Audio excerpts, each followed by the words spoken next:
We're going to take a closer look tonight at another example of where, despite the conventional wisdom, there were people in the United States who actually were preparing to defend against the kind of attacks which occurred here on 9/11. The North American Aerospace Defense Command, NORAD for short, has been defending the skies over the U.S. and Canada for almost 50 years, 46 to be precise. USA Today reports that in the 2 years before the attacks on September the 11th, NORAD conducted exercises using hijacked airliners as weapons. And one target was the World Trade Center. Here's ABC's Brian Ross.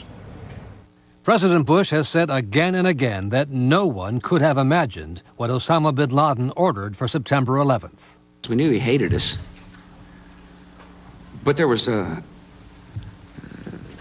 nobody in our government, at least, and I don't think the prior government, that could envision flying airplanes into buildings on such a massive scale. But that turns out not to be true. U.S. military planners did envision and practice those very scenarios.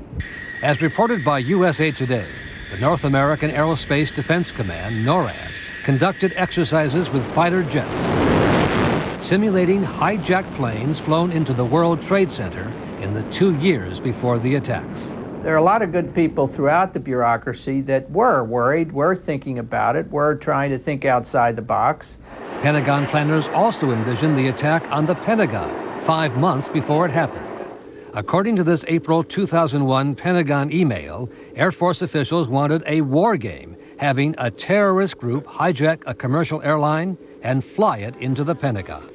The email was obtained by the nonprofit group Project for Government Oversight. The people who gave it to us were clearly concerned for some period of time that this kind of event could happen. And they were pushing very strongly on trying to exercise this event. The idea was to check response times to launch fighter jets.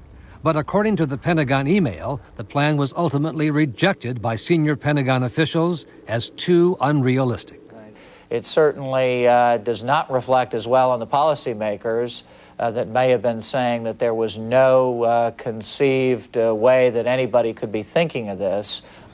Still to come are questions, big questions, about NORAD's response on the day of the attack. Why, despite all the exercises and the planning, Peter, jet fighters were not in place anywhere near New York or Washington. Quite an amazing story. Many thanks, Brian. Brian Ross on 9/11.